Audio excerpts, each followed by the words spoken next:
Good evening, everyone. This is Shiv Mathur, making a video from Warsaw, Poland. It's been quite some time since I made a video which is kind of related to meditation philosophy. So, there are many qualities which lead to negative thoughts, worries in our mind. So, given this present situation of coronavirus, which is actually causing much more than the biological impact, it's causing a lot of fear mongering in people.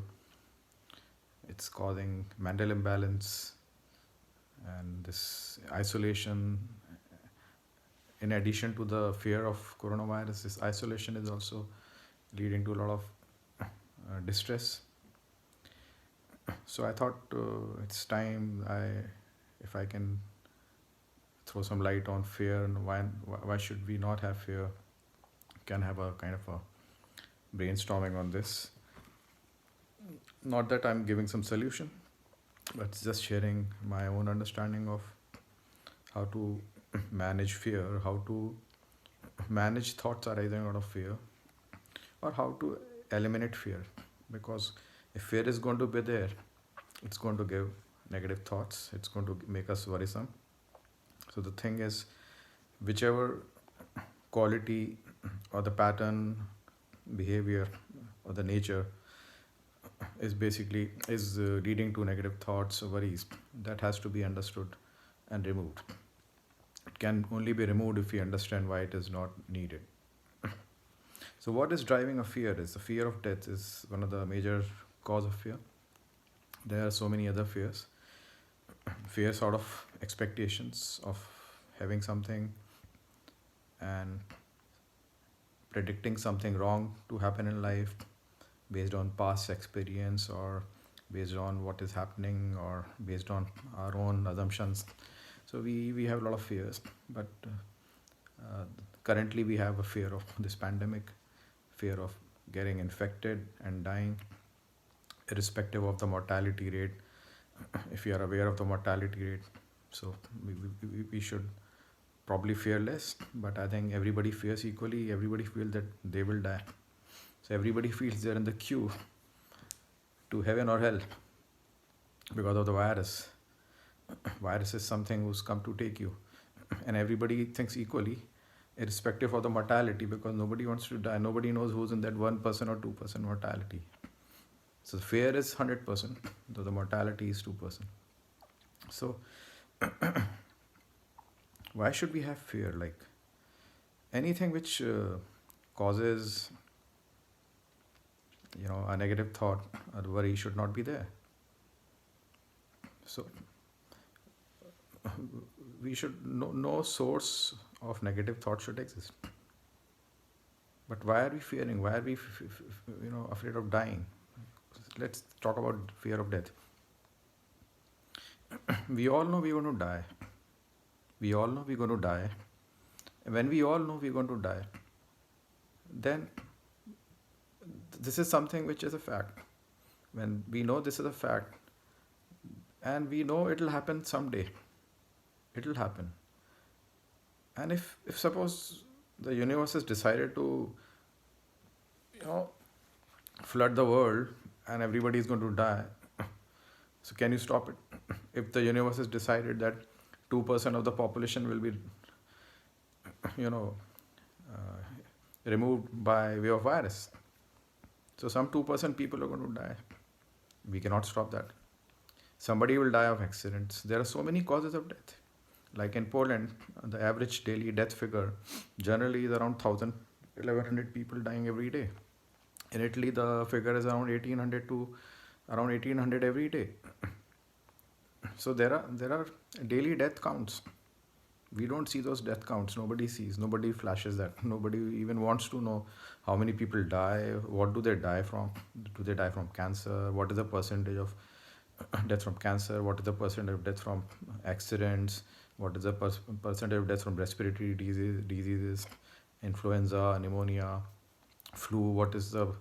how much of the death is caused by flu, which country is more impacted by flu, which country is having some other disease. So nobody knows. Nobody wants to even know that.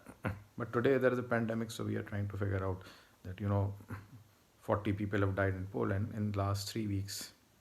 So maybe around two a day from overall figure of 1,000 a day.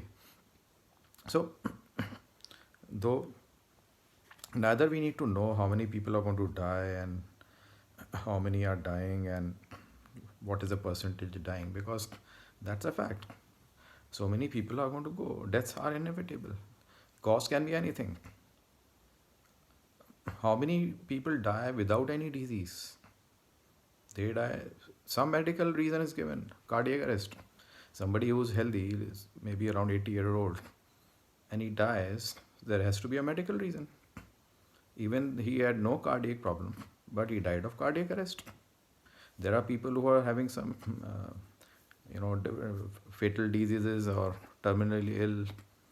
Then also they die due to some medical reason. So there is always a medical reason to go. Apart from medical reason, there are accidents. So there is a reason, and the death is going to happen. Who knows who dies when? People generally die at 70, 80s, maybe 60s.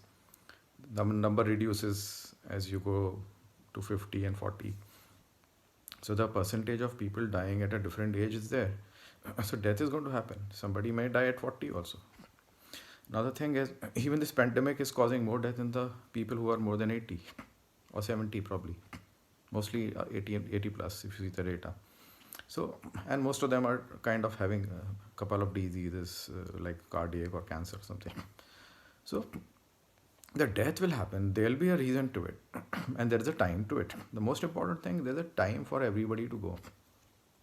So only those people who are destined to go at a particular time, they will get some cause. It can be this pandemic. So why to be afraid of death? Because it is going to happen. Everybody is going to die. We don't know when we're going to die. Then why are we worrying? We stop enjoying this moment. So I think living in the future, fear of death is living in the future. When you don't know your future, why should you live in the future? Who knows his future or her future? Future has got many things. If we talk of death, nobody knows when who's going to die. How many people can say that I'm going to die with this pandemic? Will I be in that 2%? What's my age bracket? But everybody is scared. We are scared of dying. So I think should think over that this fear is not needed. First of all, one should not live in the future. Future is only required to plan something. What needs to be planned based on your responsibility? If I am a father, I'm at 40-year-old, I have a family. So by 50, I need to do this. I have to educate my child. So what roles you have? You have some work in the office, you have some responsibilities in the house, on the personal front and the professional front. So for that, you make a plan and you just keep working on it on a daily basis with a plan in place. But you don't get frustrated if things don't happen. You make a plan, you work towards it. That's something which you plan. But you don't live in the future.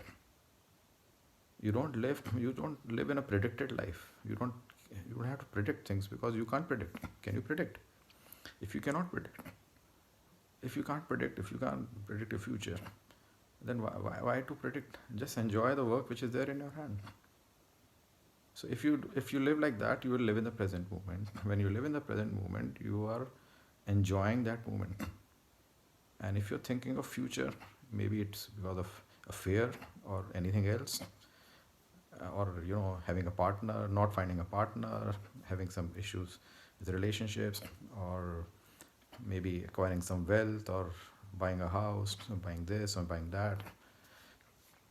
So if you keep expecting that this should happen, I need this, I want this, irrespective of what you really need it or not, or do you even have a potential to have it?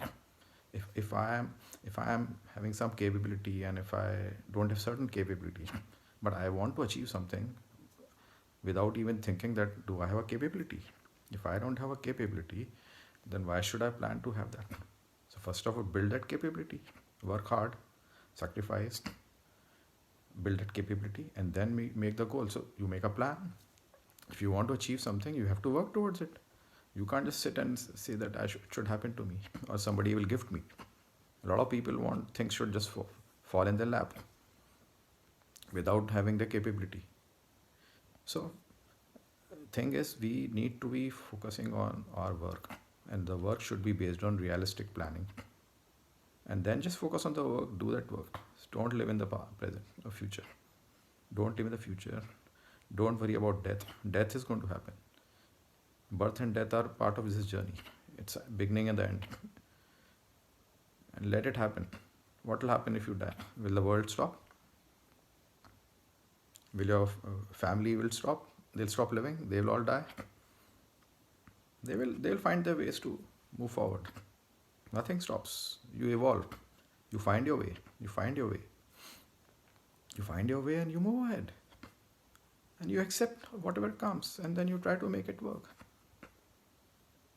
But the world doesn't stop. Every day so many people are dying. Is the world coming to a halt? People are coming, new people are coming, some people are going and some people are coming. It's a journey. So you have come, you'll go. Enjoy the journey. Okay, thanks.